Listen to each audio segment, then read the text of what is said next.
Hello out there, this is Derek Fournier with WhatTheBuck.net coming with our preview for the New Orleans Saints game, our final game of the season, and a lot of noise around here in Tampa. This is a playoff game for us.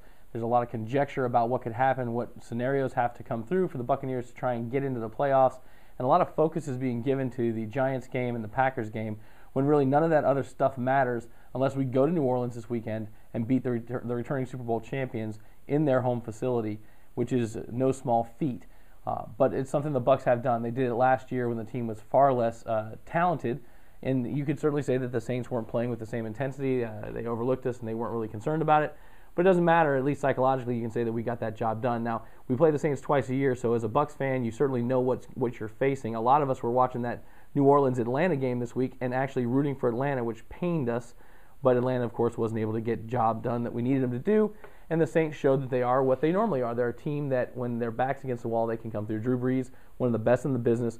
We know what he's capable of. He is amazingly adept at getting out of pressure, though we had a couple of uncharacteristic interceptions. One of them was just a freakish athletic play by John Abraham getting a deflection. And then Drew Brees did what he always does, which is make the right play. He makes a tackle, stops them from scoring, which ends up being the difference in the game. Even if they had gotten another 6 yards in the field goal range from Matt Bryant, that game may have had a different complexion. But when you don't get pressure on Brees, he'll just eat you up. He's got more weapons than you care to count. Marcus Colston, however, looks like may be injured and not playing this week, which is a big mismatch, who will be out of the picture. But once you get past Colston, you've still got the normal cats. You've got Henderson and Moore and Meacham. You've got Graham at the tight end spot with Shockey behind him, and it's shocking in some ways that we say Graham first and then Shockey, given what Shockey's done in this league.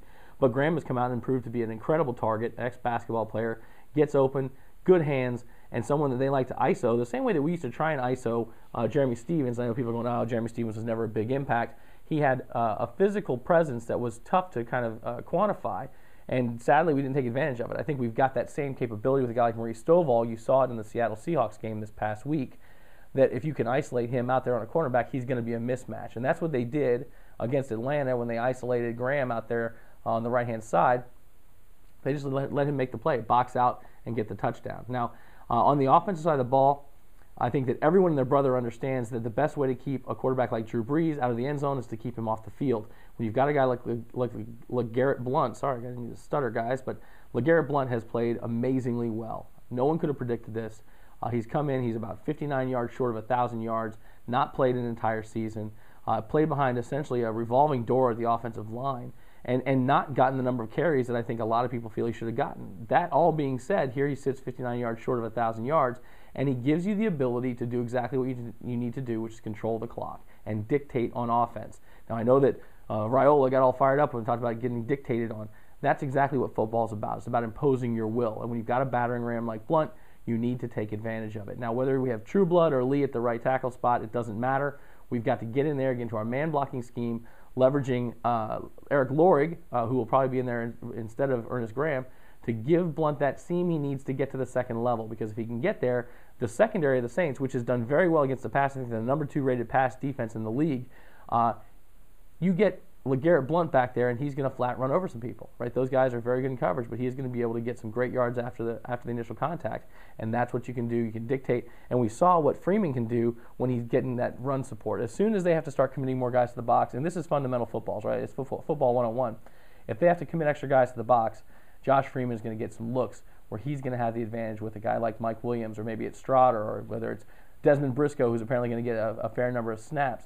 These are going to be the mismatches that will show up, right? And when those linebackers or the extra DB that comes into the box has to at least pay attention to play action, they have to give respect or credence to that play fake, all of a sudden Josh Freeman can do what he did last week and start spreading the ball down the field. And that's when this offense really starts to take shape. And as a Bucs fan, you have to get very excited. Now, on the defensive side of the ball, we talked about the best defense against Drew Brees is to stop Drew Brees from getting on the field.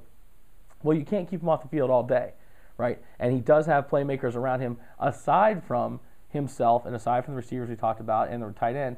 Right, you got Pierre Thomas, who is an underrated running back in my opinion. He's a guy that sort of does everything well. Reggie Bush has become almost an afterthought, but he's still a guy who is a playmaker. When he gets the ball in his hands, whether it's in special teams or whether they hit him out in the flat, you've got to get your hands on this guy. Has taken our heart before, right? With punt returns, with screen passes that turn into 40 or 50-yard touchdowns. You've got to be assignment sound and tackling sound. Those fundamentals have got to come through, and they seem to appear and then disappear on this team. This is going to be a great sort of inflection point for the team. with a young team like this, you've got to see as a staff, can you get these guys to understand the magnitude of this game? Because it's going to come down to, you've got to make the other games matter. You can't control the other games, but to talk about them without going and doing your job is just a waste of time. You've got to make fate step up and go there and get the job done. Now, on the defensive side of the ball, Michael Bennett's going to get the start over Styles White. Hopefully that'll light a fire under Styles' backside, and hopefully we'll be able to generate some pressure. You saw the Atlanta Falcons were able to pressure Drew Brees through a variety of both their front four working their backsides off, because they've got a hell of a front four in Atlanta, but also some well-timed blitzes. One of the things that I think contributed to that was they did a good job in their safety spot by forcing Drew Brees to look away from his primary read, which was a third-level read deep down the field. Peyton and Brees like to go downtown. They really do. So if you can take that away from them, if our safeties, and God knows we're thin at safety, with Corey Lynch not playing particularly well and Sean Jones not lighting the world on fire either, we've got to make sure that when Brees makes his read to that third level, he wants to check it down from there. Because if he checks it down, that's going to give your front four, your front seven, whatever you're sending, that extra second or so to get in there. Then once they get within the range, inside the bubble of Drew Brees, there are a couple things they've got to remember. This guy is shifty in the pocket. You wouldn't go ahead and call him a mobile quarterback, but he's got great pocket presence. He moves laterally well. He creates time, and he creates throwing lanes. He is not a big guy. So if you get in front of him and you don't think you're going to get home, get your hands up. It sounds fundamental, but by God, if you get your hands up, you may actually deflect a pass, because he doesn't have a particularly high release. He has a fast release, but not a particularly high release. You can get some deflections, and deflections can turn into big plays. We all know that.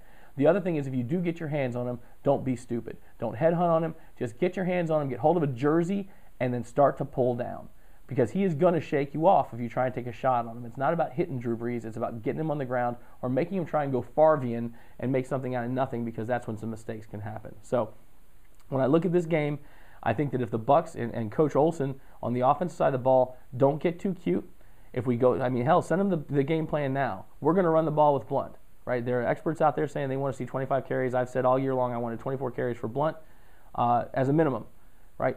Get Cadillac some carries too. Run the ball. Tell your offensive line. Tell Donald Penn, who's pissed off he didn't make the Pro Bowl, okay, well, maybe it was your run blocking that they didn't think was impressive. I'm not saying that it was, but you want to leverage that anger, right? Go prove it. Go impose your will on the front four of the Saints and run the ball.